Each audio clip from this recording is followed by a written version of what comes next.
Yun! Sap-sap mga boss. Yun mga boss, every week, kailangan natin water change itong ating goldfish tank. So yun, samahan nyo ko mga boss, i-water change natin ito. At yung mga boss, meron tayong ganito, may palinis tayo ng salamin. So yung tatlo yan, na 3-in-1. Yan ito. Ito yung pang scrape ng mga algae. Yan. Tapos ito naman, para sa mga sulok-sulok dito. Yan, paano siya? Para medyo pa-triangle siya. Yan.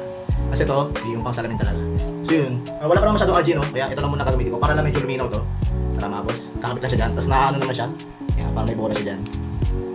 Pasok lang natin. Yun.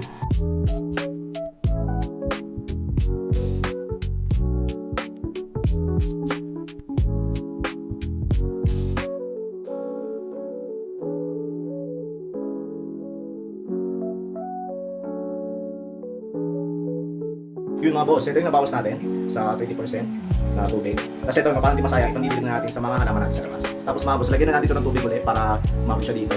Yun, para mga boss.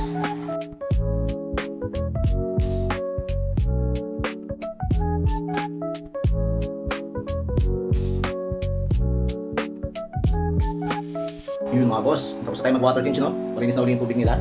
Yan. Kada linggo ganun yung gagawin natin dyan, no? Para sure na safe yung mga goldfish natin dyan. Para lang silang happy tsaka healthy. Yun lang mga boss, ayos.